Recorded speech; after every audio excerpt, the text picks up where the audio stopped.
사사기 17장부터 21장까지 이제 마지막을 향해서 나가고 있는데, 이 17장부터 21장은 이스라엘 백성들의 영적으로 또 육적으로 타락한 모습을 보여주고 있는 것입니다. 그래서 이 말씀, 특히 사사기의 전체에 대한 말씀의 핵심적 가장 중요한 표현이 각자가 왕이 없었으므로 각각 자기 소견에 옳은 대로 행하였더라 라는 말씀이 이 사사기의 핵심적인 구절이라고 할 수 있습니다. 이러한 것을 가장 잘 나타내 보여주는 것이 지금 17장부터 21장까지입니다. 17장부터 18장까지는 이스라엘 백성들의 영적인 타락에 대한 것을 보여주었다면, 지금 살펴보고 있는 19장부터 21장까지는 이제 윤리적인 타락상을 보여주고 있습니다.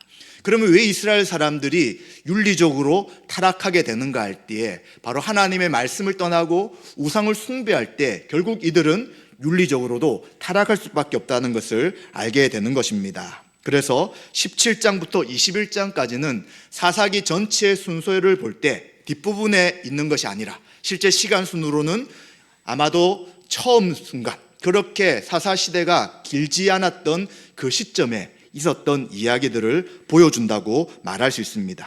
그래서 하나님을 떠났던 이스라엘 백성들의 영적인 죄악과 또 윤리적인 죄악을 고발하는 것이 바로 이 말씀이라고 이야기할 수 있습니다. 19장에서 이어지는 지금 사건이 오늘 읽었던 말씀이 되는 것입니다. 19장에서는 레위의 한 사람이, 이제 그는 레위인임으로 불구하고 또 첩을 얻은 사람이었습니다. 이제 그 부인이 행음함을 통하여 자신의 아버지 집에 가게 되었고요, 그 부인이 있던 베들레헴으로 이제 그를 찾아가게 되었습니다. 이제 그곳에서 시간을 보내다가 또 이제 너무 지체할 수가 없어서 이제 더 늦기 전에 그 시댁을, 장인어른의 집을 나와서 에브라임 산지로 돌아가게 됩니다. 그런데 날이 저물다 보니까 어디서 잠을 잘 것인지를 결정할 때 이방인 땅보다는, 그리고 유대인들이 있는 곳으로 가는 것이 좋겠다라고 이스라엘 사람들이 있는 베냐민 지파의 기브아라는 곳에 들어가서 그곳에서 하루를 보내려고 합니다. 유대인들은 특히 자신들의 나그네가 왔을 때 그들을 잘 대접해야 합니다. 그런데 아무도 그를 거들떠 보지도 않습니다. 시간은 점점 어두워가는데 아무도 집으로 초대하는 사람이 없습니다. 그런데 다행히 한 노인이 그들을 접대합니다. 바로 이 사람은 에브라임 산지에서 와서 지금 기브아에 잠깐 머물고 있는 사람이었는데, 이제 이 사람이 호의를 베풀고 이제 그들이 그곳에서 식사하고 휴식을 취하게 됩니다. 그런데 문제가 생깁니다. 이 기브아에 있었던 불량배들이 손님이 왔다는 소식을 듣고 이제 이 사람을 자신들에게 내어달라고 이야기합니다. 이 레위인을 끌어내어서 우리가 그와 관계를 맺겠다라고 이야기합니다. 그랬더니 어떻게 이러한 악한 일을 하려고 하느냐라고 하면서 주인은 나에게 남자를 모르는 결혼하지 않는 처녀와 그리고 이 사람의 첩이 있으니 이 사람들을 내어줄 테니까 제발 레위인, 우리 집에 온 손님은 해하지 말라고 요청하게 됩니다. 그런데 불량배들은 그 이야기를 듣지 않고 계속해서 레위인을 보내라고, 레위인을 꺼내달라고 위협을 가하게 됩니다. 이러한 상황 속에서 레위인은 자신의 위협을 피하기 위해 자신의 첩을 이제 동의도 받지 않고 그냥 그들에게 줘버리게 되는 것이죠. 이제 이렇게 되었을 때 이 불량배들은 이 여인을 데리고 가서 이제 밤새껏 그를 능욕하고 이제 그를 돌려보내지만 그는 집 앞에 와서 지쳐 그리고 고통스러워 쓰러지게 됩니다. 그리고는 이제 죽은 것이죠. 이제 이러한 것에 대해서 레위인은 이상하게도 19장 보시면 별로 찾아보려고 했던 것도 없고요, 그냥 담담하게 문을 열고 집으로 향하려고 합니다. 그런데 문을 열어보았더니 자신의 첩이 그 앞에 쓰러진 것을 보게 되는 것이죠. 그리고는 이제 그 첩을 짐승에 태워서 자신이 살고 있던 에브라임 산지로 가게 됩니다. 그곳에서 뭘 하게 되냐면 이 여인을 12도막으로 나누어서 이제 각 지파에 보내게 되는 것이죠. 그리고 이 여인의 시체를 받아본 이스라엘 백성들이 도대체 어떻게 우리 이스라엘 자손들 가운데 악한 일들이 일어났는가라고 하면서 이들이 전부 한 곳에 모이게 되어서 이제 이 문제를 처리하려고 했던 내용들이 바로 20장부터 이어지는 내용입니다. 이들은 20장 1절에 보시면 미스바라는 곳에 모이게 됩니다. 지금 주일에 보는 야곱의 이야기 가운데 나타난 미스바와 똑같은 지역입니다. 이 미스바는 바로 파수대라는 이름의 뜻이 있고요. 이제 이들이 모였는데 이 미스바는 베냐민 지파에 있는 곳이고 그리고 기브아와 가까운 곳이었습니다. 어떻게 어느 정도가 모였냐면 단부터 브엘세바까지 다 모였다고 이야기합니다. 이 사사기에 원래 단 지파에게 주신 땅은 남쪽에 있었죠. 중간 정도 있었는데 이들이 그 땅에 있는 이방인들을 쫓아내지 못해가지고 북쪽까지 올라갑니다. 그리고는 북쪽에 라이스 땅을 점령하게 되는데 그 사람들은 전쟁을 알지 못했던 평화로운 사람들이었고 하나님이 그 땅을 주시려고 하지 않았지만 이들은 무력으로 이 땅을 다 빼앗아 버리게 되었습니다. 그래서 단부터 브엘세바라고 이야기할 때 북쪽 끝과 남쪽 아래쪽에서 이스라엘 전체 사람들이 다 모였다는 것입니다. 그것뿐만 아니라 요단강 동편에도 세 지파가 있었습니다. 므낫세의 반쪽 지파가 있었고요. 길르앗과 루벤 지파가 있었는데 이들도 다 같이 모이게 되었습니다.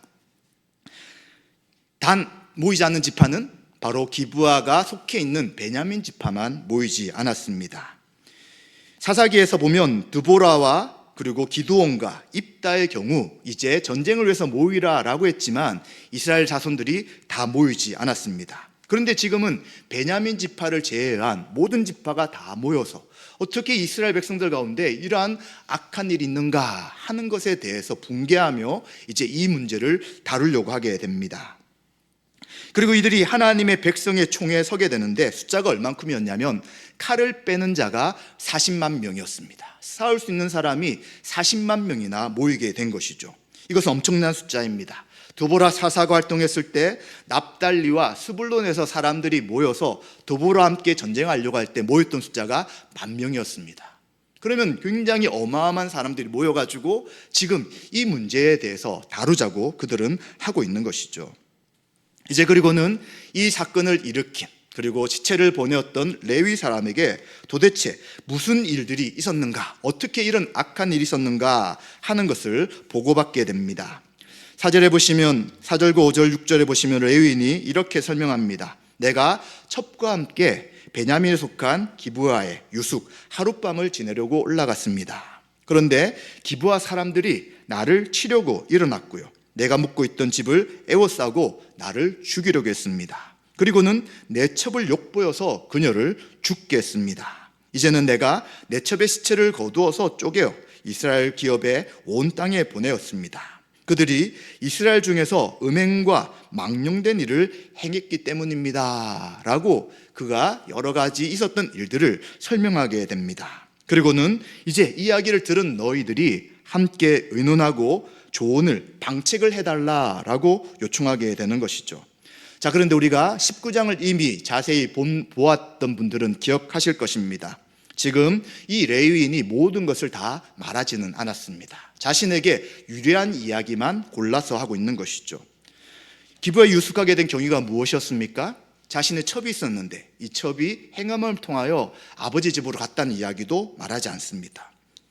또 자신이 먼저 위협을 당한 과정이었죠. 자신을 내달라고 이야기했지 그 여인을 먼저 죽이려고 하지는 않았습니다.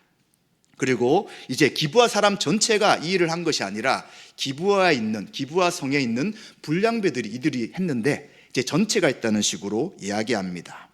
그리고 이제 이러한 사실들을 이제 왜곡하면서 강조함을 통하여 이제 이스라엘 백성들이 어떻게 하든지 자신의 이야기를 듣고 자신이 당했던 일에 대해서 보복해 달라고 이제 그들을 선동하는 측면이 있게 되는 것입니다. 시신을 훼손함을 통해 이들은 흥분하게 되었습니다. 왜냐하면 이 시신을 훼손하는 것은 이스라엘에 있었던 일이 아닌 것이죠. 사울이 이제 짐승을 쪼개어 가지고 이제 함께 모여라라고 했던 적이 있었습니다. 이 짐승을 쪼갠다는 것은 서로가 언약을 맺어서 언약을 어길 때 이제 그 언약을 어긴 자에 대한 하나님의 언약적 심판이 있을 것을 이야기하는 것입니다. 그런데 짐승이 아닌 사람을 쪼갰을 통해서 그것을 받은 이스라엘 지파들이 흥분하게 되고 도대체 어떻게 이런 악한 일들이 일어났는가에 대해서 그들은 자초지종을 자세하게 묻기보다는 이제 우선은 이 일을 행한 베냐민 지파와 기브아 사람들을 심판하겠다라는 생각을 갖게 된 것이죠. 이야기를 듣지 않고 그들이 칼을 쓰는 40만 명이 모였다는 것은 이제 심판자로서 이 기브아 사람들을 혼내주겠다, 그리고 이 악을 제해버리겠다라는 생각을 했다는 것입니다. 그런데 이 레위인은 차분차분하게 이 사건 전체를 자세하게 말하지 않고 사람들을 흥분케 하고, 그리고 이제 이 일들을 자기가 원하는 대로 이끌어가기 위한 일들을 진행해 보려고 말았습니다. 이제 이러한 이야기를 들은 사람들은 다 같이 베냐민을 공격하자라고 결정을 하게 됩니다. 이제 이들이 모였던 이야기를 베냐민 지파가 듣게 되죠. 도대체 어떻게 결정하는지 그들은 들었습니다. 이제 이들은 더 이상 들을 필요가 없습니다. 원래는 재판을 하게 된다면 어떻게 해야 합니까? 레위 사람도 불러야 될 뿐만 아니라 기브아 사람도 불러야 합니다. 만약 불량배들이 오지 않는다면 그곳에 있는 장로들을 불러 모아서, 이제 어른들을 불러 모아서 어떤 일들이 있었는가라고 서로 이야기하고, 또 증인들이 있다면 그 증인들을 불러서 정확하게 자초지종을 들어야 합니다. 그런데 일방적으로 레위 사람만 말을 듣고 이제 우리가 이들을 혼내줘야 된다, 이 죄와 악을 끊어버려야 된다라고 그들은 생각하고 결정하는 것입니다.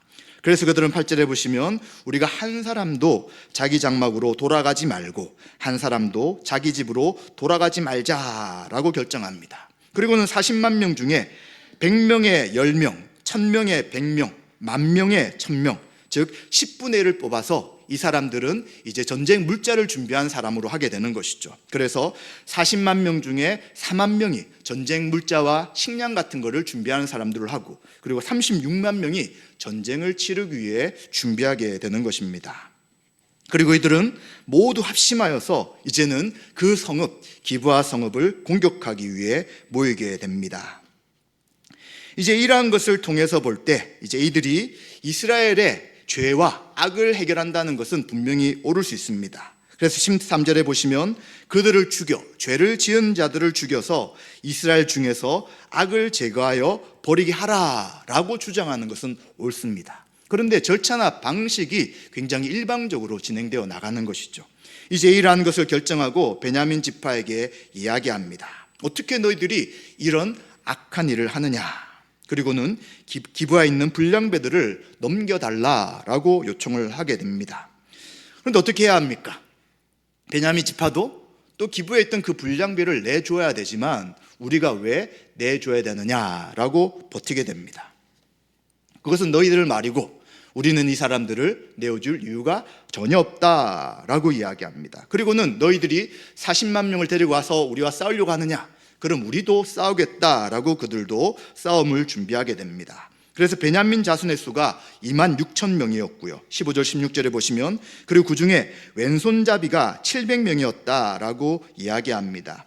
이 왼손잡이들은 이 기브아 주민 중에 택한 사람인데, 이것은 그냥 왼손만 쓴다는 의미보다는 양쪽 손을 다 쓸 수 있는 사람이라고 이야기합니다. 특히 이들은 그 고대 사회는 칼이나 이제 근접해서 싸우게 되지만 이 사람들은 물매를 던질 수 있는 훈련을 받은 사람입니다. 물매를 던지게 되면 절대 실수가 없을 정도의 그렇게 훈련된 사람들이 700명이나 준비되어 있었습니다.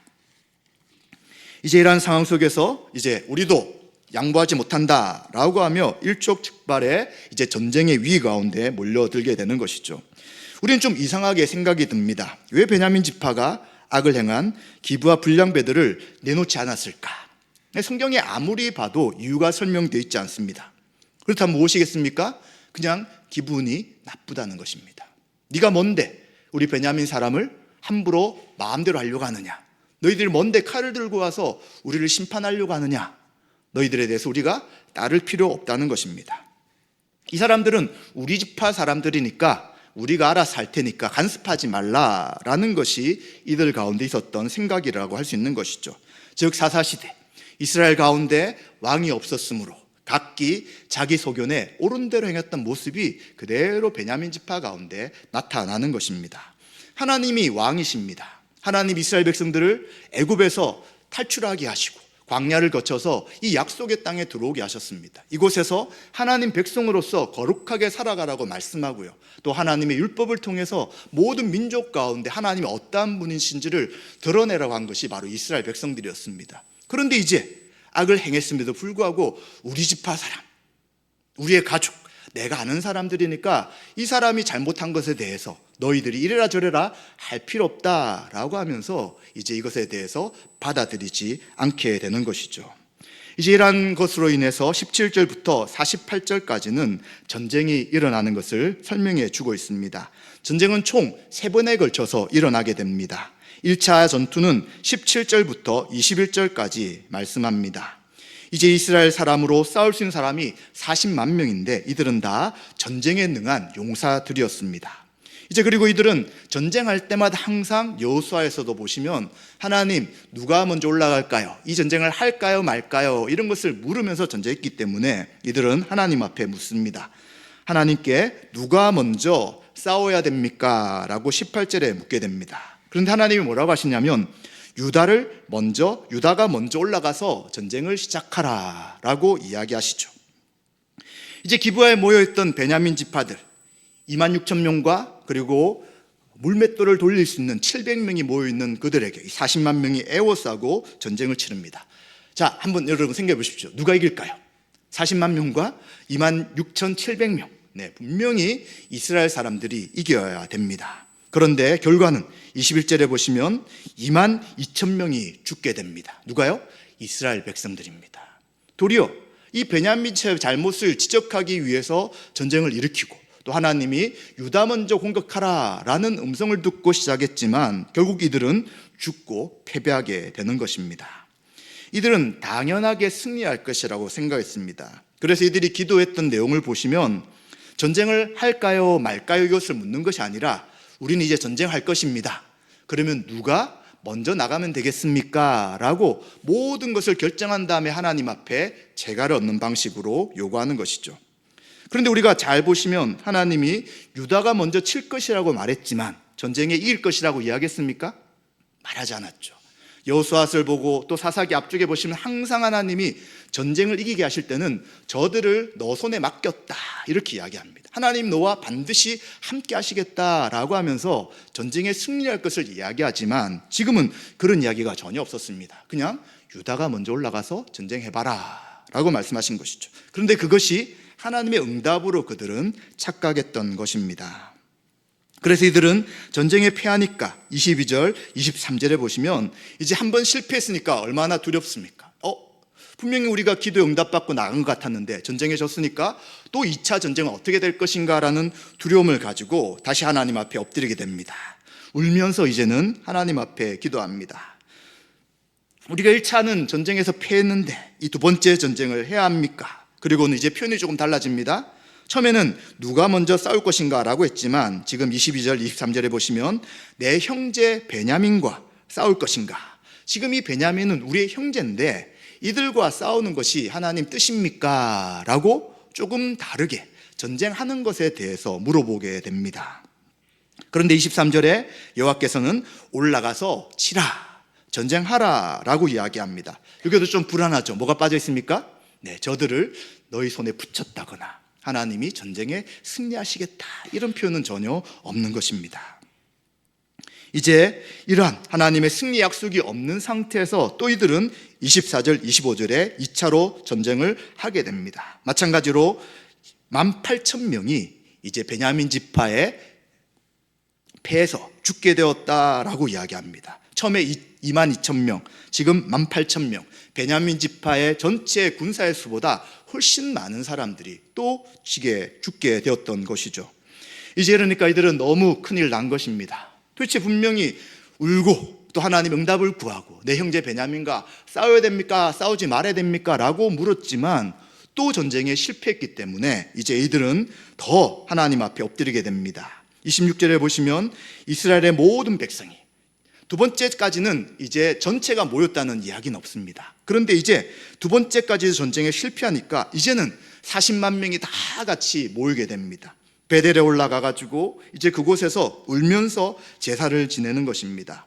여 앞에 앉아서 그날이 저물도록 금식하는 것입니다. 지금 이것은 분명히 문제가 있구나. 하나님이 이 일에 대해서 하나님이 원치 않는구나 이들이 알고는 저물 때까지 금식하게 됩니다. 그리고 그것뿐만 아니라 번제와 화목제를 하나님 앞에 드립니다. 번제는 무엇입니까? 자신의 죄에 대해서 하나님 앞에 드리는 제물을 태워드리는 제사가 번제입니다. 우리 가운데 있는 죄가 있다면 이 죄를 용서해 주십시오라고 번제를 드렸고요. 또 화목제를 드리게 됩니다. 화목제는 하나님과 화평을 위하여 드리는 제사인 것입니다. 하나님 앞에 범죄했다면 우리의 죄를 용서해 주시고 이제 하나님과 화평케 해 주십시오라고 하나님 앞에 제사를 드리게 됩니다. 이제 이렇게 한 다음에 이들이 27절, 28절에는 누가 그곳에 있었는지를 설명해 주고 있습니다. 이 베델에는 하나님의 언약궤가 있었습니다. 언약궤가 광야에서는 계속해서 성막 가운데 있어서 이제 제사장들이, 레위인들이 언약궤를 움직이면 또 같이 움직이게 되고 멈춰서 성막을 만들고 했었는데 이제 이것이 바로 베델에 있었습니다. 그리고 이 베델에서 섬겼던 사람을 누구라고 이야기하냐면 아론의 손자인 엘르아살의 아들 비느하스다라고 이야기합니다. 자, 아론이 누굽니까? 1세대 지도자 모세와 아론이잖아요. 그 아론의 아들이었던 엘르아살, 그리고 그의 아들인 비느하스, 이 3세대를 이야기하는 것이죠. 사사시대는 3세대 이상의 시간이 지나갔는데 지금 이 사람들이 3세대 사람이라면 처음에 말씀드린 것처럼 이 사사시대의 배경은 굉장히 앞서는 시대의 이야기라는 것입니다. 19장, 17장부터 21장까지 이야기가 사사시대 중간이나 또 삼손이 섬겼던 그 끝시대가 아니라 처음 시작하고 얼마 되지 않는 그 시점에, 가나안 땅에 들어와서 정착했던 얼마 되지 않는 시점에 바로 이스라엘 백성들이 윤리적으로 그리고 도덕적으로 영적으로 타락해 있었다는 것을 이 사람의 이름을 통해서 우리는 알게 되는 것입니다. 이제 이들은 다시 한번 하나님 앞에 묻습니다. 이스라엘 자손들이 이제 뭐라고 묻냐면 내 형제 베냐민 자손과 싸워야 합니까? 그렇지 않습니까? 이젠 전쟁 자체에 대해서 물어보는 것입니다. 분명히 베냐민이 잘못해서 우린 정의의 칼로스 이들을 심판하려고 하는데 두 번이나 패했기 때문에 어쩜 이 전쟁에 하나님이 원치 않을 수도 있다라는 생각을 하게 되면서 내 형제 베냐민 자손과 싸워야 될지 아니면 싸움을 멈춰야 될지 알게 해주십시오 라고 묻게 됩니다. 이제 이렇게 되었을 때 28절에 하나님의 답은 처음과 두 번째와 다르게 말씀하십니다. 여호와께서 올라가라 라고 말씀하시면서 내일은 내가 그를 내 손에 넘겨주리라 라고 분명한 승리의 약속을 하시게 되는 것이죠. 그래서 이스라엘 백성들은 자신들이 심판하고 우리들은 잘못이 없고 베냐민 지파가 돌이키지 않기에 그들을 다 죽여야 된다라고 생각했지만 이들 가운데도 여전히 죄가 있는 것이죠. 이미 17장부터 시작된 윤리 영적인 죄가 이스라엘 전체에 가득 차 있었고요. 또 지금 19장부터 보는 윤리적인 죄도 베냐민 지파나 기브와 불량배뿐만 아니라 다 똑같은 죄 가운데 하나님을 떠나 있던 것이 그들이었던 것이죠. 그런데도 불구하고 이들이 잘못했고 우리는 깨끗하고 괜찮다라고 하면서 심판자로서 그 일들을 진행하려고 하니 1차, 2차 전쟁에서 패배하게 된 것입니다. 이제 이러한 약속을 붙잡고 이제 그들은 전쟁을 하게 됩니다. 그런데 성경에는 오늘 읽었던 말씀을 포함해서 29절부터 48절까지 3차 전투에 대한 내용이 굉장히 많게 자세하게 기록되고 있습니다. 아마 미리 읽어보신 분들은 이 내용이 왜 이렇게 복잡해? 라는 생각을 하게 됩니다. 좀 간단하게 이야기하면 29절부터 35절까지는 큰 대략적인 전쟁의 상황을 설명하는 것이고요. 우리가 읽었던 36절부터 48절까지는 좀 더 자세하게 세부적으로 어떻게 전쟁이 진행되었는지를 이야기하는 것입니다. 그래서 29절부터 48절까지는 같은 세 번째 전쟁에 대한 양상들을 설명하는 본문이라고 이야기할 수 있습니다. 그래서 복잡한 내용을 빼버리고 요약해서 말씀을 드리면 이제 이들이 마찬가지로 기브아 성을 둘러싸고 전투를 하려고 합니다. 그런데 1차, 2차와 차이가 무엇이었냐면 이제 10,000명의 특공대를 준비해가지고 기브아 성 주변에 숨겨둡니다. 그리고는 이제 기브아 사람들과 싸우기 위해서 일부가 이제 그들과 싸우려고 하죠. 그런데 어떻게 합니까? 이제 진척하고 자꾸자꾸 뒤로 도망가는 것이죠. 그래서 처음에는 30명 정도를 또 베냐민 지파가 죽이게 됩니다. 그랬더니 어떻게 합니까? 1차, 2차도 이겼으니까 야, 이스라엘 백성들 별것 아니구나. 한 번 더 그냥 이기자라고 하면서 이들이 기브아 성에서 점점 멀어지도록 그들이 유인한 것이죠. 그런데 이 유인한 이유가 있습니다. 바로 그 주변에 또 복병들을 준비시킨 것이죠. 그래서 어떻게 합니까? 이제 전쟁을 하고 뒤로 물러서지만 나중에 어느 시점이 되면 이 복병들이 나와서 양쪽으로 협봉하게 되는 그러한 과정을 준비했던 것입니다. 이 베냐민 지파들은 1차, 2차를 승리했기 때문에 이러한 전략을 세울 것이라고 전혀 생각하지 못하고 그들은 계속해서 이스라엘 백성들을 무찌르기 위해서 점점 기브아성에서 멀어지고 있는 것이죠. 그런데 기브아성 주변에 누가 있었다고요? 10,000명의 특공대가 준비해 있었던 것이죠. 군사들이 빠져나간 틈을 이용해서 이제 기브아성을 공격하고 이제 그곳에 불을 피우게 됩니다. 연기가 올라오는 것이 신호였던 것이죠. 그래서 연기를 보고 이제 복병들이 나오게 되면서 이제 피했던 도망가던 이스라엘 사람이 돌아서서 함께 공격하게 되고요. 그리고 이미 성에서 불타는 것을 연기를 보고 베냐민 지파가 이제 우리가 전쟁에서 졌다는 것을 깨달으며 이들이 패퇴하게 되는 것입니다. 이렇게 해서 이 전쟁으로 인해서 43절, 45절에 보시면 18,000명이 죽게 되었다고 이야기합니다.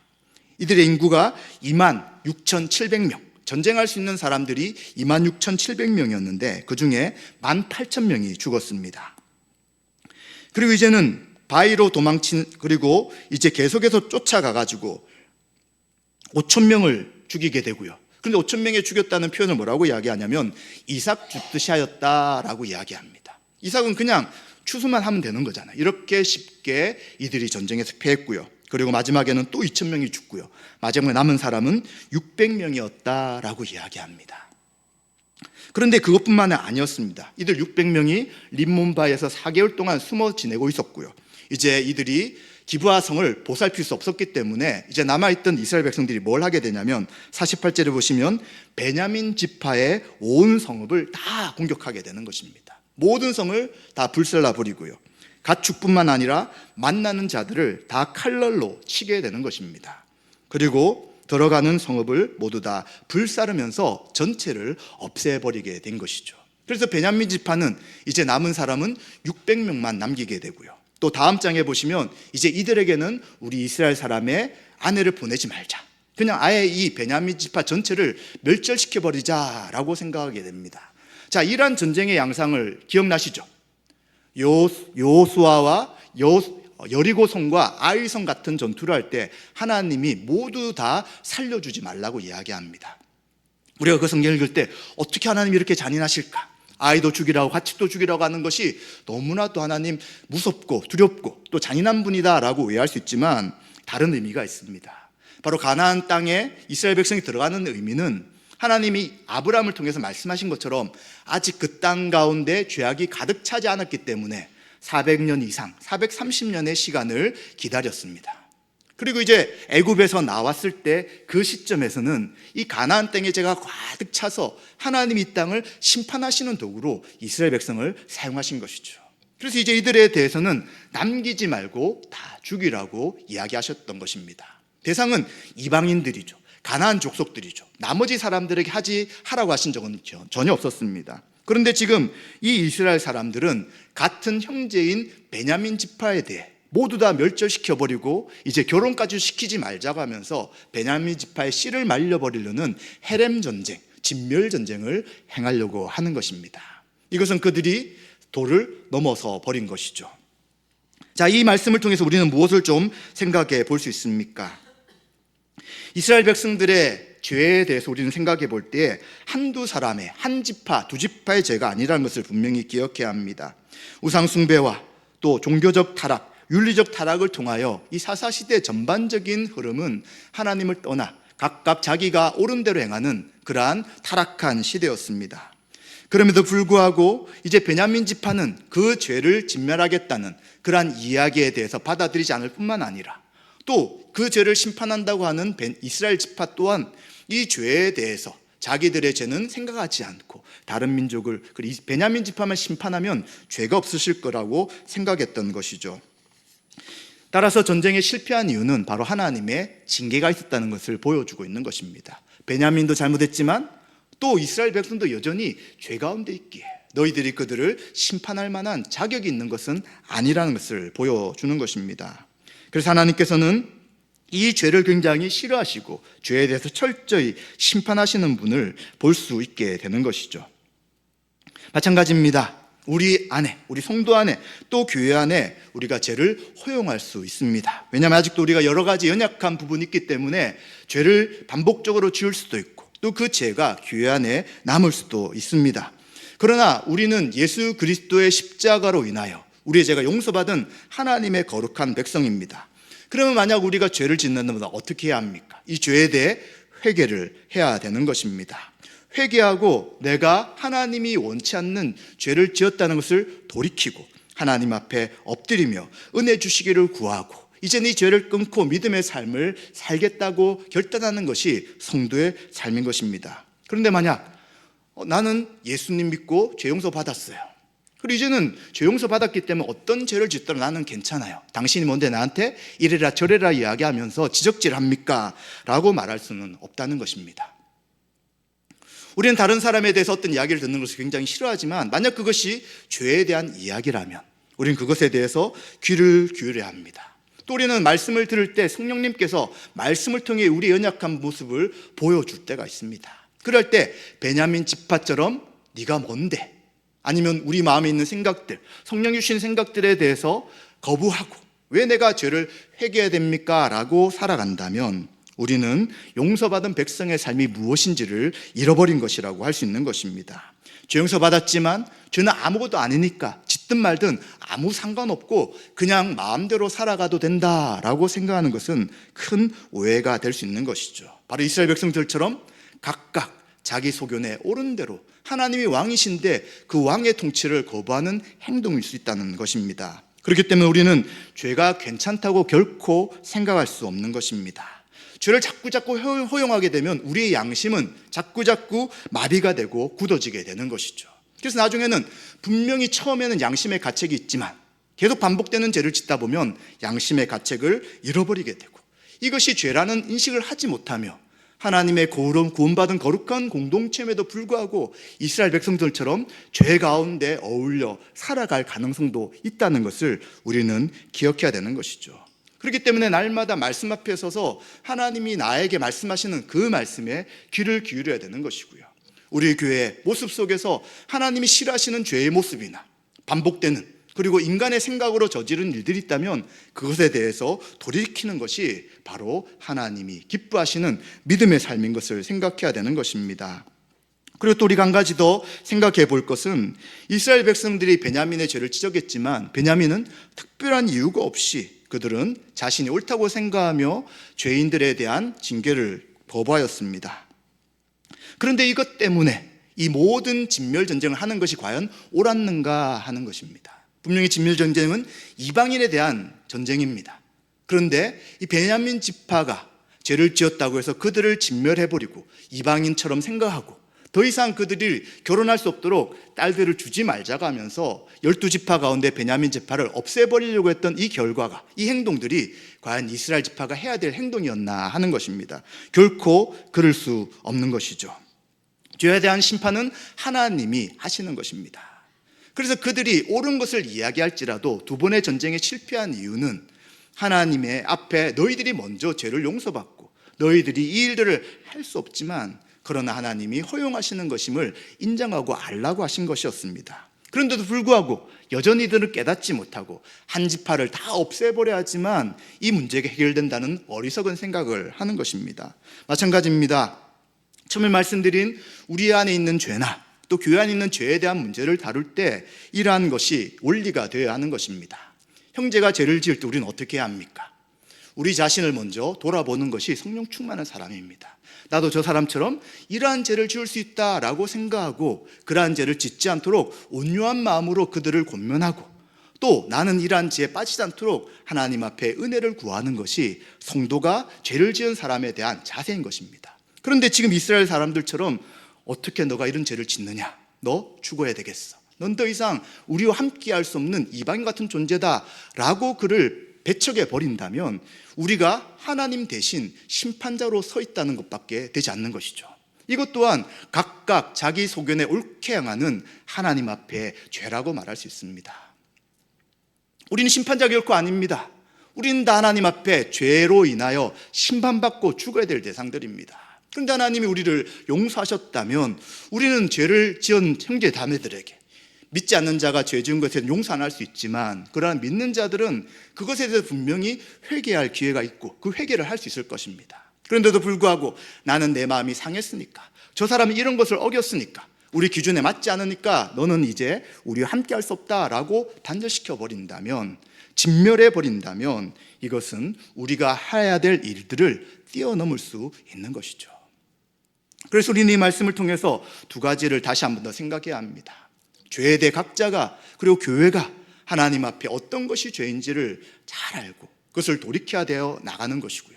또 그것은 저에게도 포함될 수 있는 것이고 우리 모든 성도님들에게도 동일한 일이기 때문에 항상 죄에 대해 경계해야 되는 것입니다. 그러나 또 한 가지, 죄를 지은 성도를 본다면 심판자로서 정죄하고 그를 용서하지 않겠다고 할 것이 아니라, 똑같은 죄를 지을 수 있는 연약한 자임을 기억하고 그가 속히 회개하고 돌이키게 하고, 만약 그것이 죄라고 인정하며 돌이킨다면 그를 용서하고 한 마음으로, 한 몸으로 하나됨을 지켜나가야 되는 것이 바로 죄를 지은 성도에 대한 우리의 자세라고 볼 수 있는 것입니다. 말씀 마무리하겠습니다.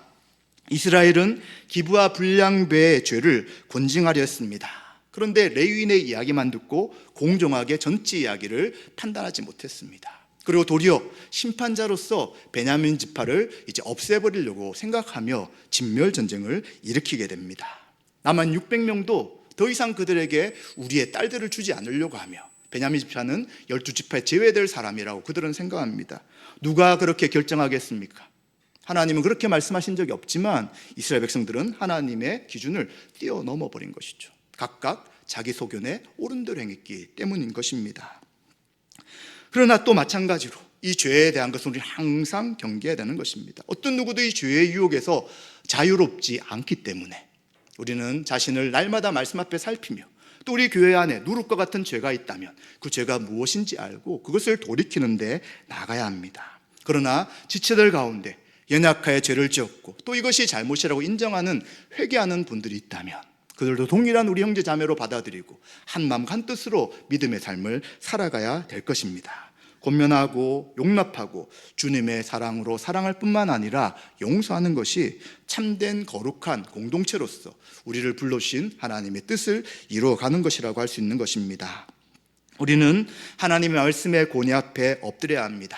내 생각, 내 판단, 내 감정이 앞서면 지금 이스라엘 백성이 했던 그 행동을 그대로 지금도 할 수 있다는 것입니다. 따라서 우리는 하나님 말씀의 순종함을 통하여 우리 자신의 죄뿐만 아니라 교회 안에 잘못된 것, 부족한 것들, 또 하나님 앞에 믿음으로 살지 못하는 것들이 잘 해결됨을 통하여 거룩한 공동체로서, 또 하나된 공동체로서 하나님 앞에 서 나가시는 저와 여러분 되시기를 주님의 이름으로 축원드립니다.